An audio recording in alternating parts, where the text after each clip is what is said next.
तालुका संगमनेर, जिल्हा अहिल्यानगर या शाळेतील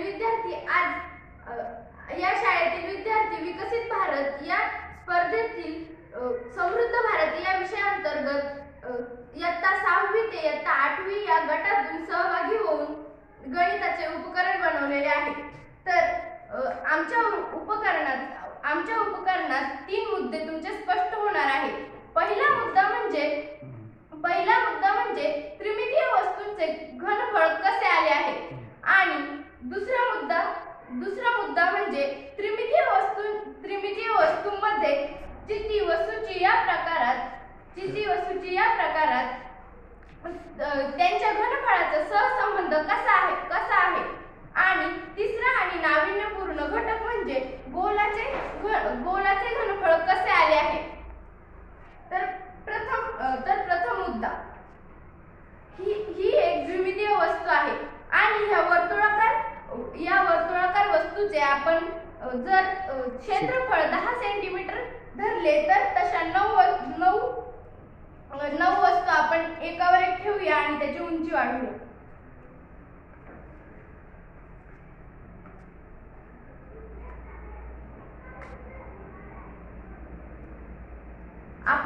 आपण अशा 9 वस्तू घेतलेल्या आहेत, म्हणजे त्याची उंची वाढवून ती 9 सेंटीमीटर केलेली आहे। प्रथम वस्तूचे क्षेत्रफळ हे 10 सेंटीमीटर असून त्याला जर त्याच्या उंचीने गुणले म्हणजे 9 ने गुणले तर 90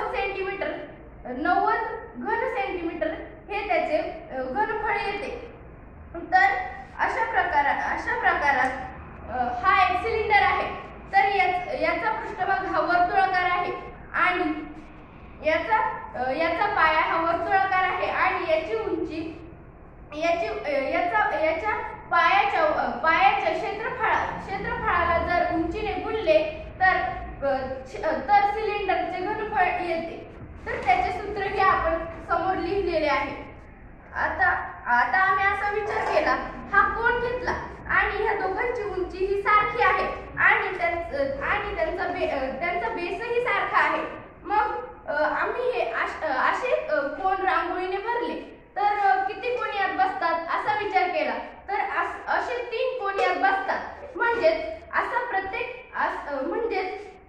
या सिलेंडरचा तिसरा भाग हा कोन आहे। तर या सिलेंडरच्या घनफळाचा तिसरा भाग हा कोन आहे। तर मग इथे त्याचं सूत्र लिहिलेलं आहे, volume of cone is equal to 1/3 multiply volume of a cylinder. Volume of a cylinder म्हणजे त्याचे सूत्र 1/3 मल्टिप्लाय पाय r स्क्वेअर h। तर सिलेंडरचा आणि कोनचा जसा संबंध आहे तसा प्रत्येकाचा संबंध असेल का हे पाहण्यासाठी आम्ही एक प्रिझम आणि एक पिरॅमिड घेतला। तर आपण या प्रिझम मध्ये किती पिरॅमिड बसतात हे पाहूया। तर आणि या प्रिझमची आणि पिरॅमिडची उंची सारखी आहे आणि यांचा बेसही सारखा आहे। तुम्ही हे इथे बघितलेलं आहे आणि आता आपण रांगोळी भरूया।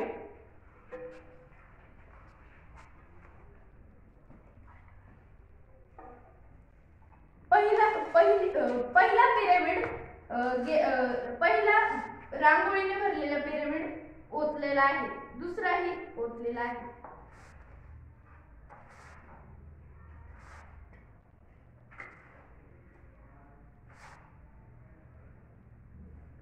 तिसराही ओतलेला आहे। तर आता 3 पिरॅमिड ओतून ही प्रिझम पूर्णपणे भरलेली आहे। म्हणजेच या प्रिझमचा या पिरॅमिडशी संबंध आहे।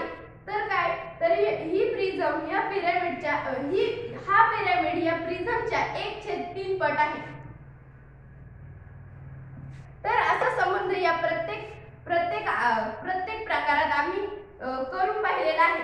आणि आता आमच्या उपकरणातील महत्त्वाचा आणि नाविन्यपूर्ण घटक म्हणजे गोलाचे घनफळ कसे आले। तर आम्ही या गोलाच्या उंचीचा एक कोन घेतलेला आहे आणि या गोलाचा आणि या कोनाचा डायमीटर हा सारखा आहे। तर आपण पाहूया हा कोन किती वेळेस रांगोळीने किती वेळेस रांगोळीने भरला आणि यात ओतला तर किती वेळेस भरतो?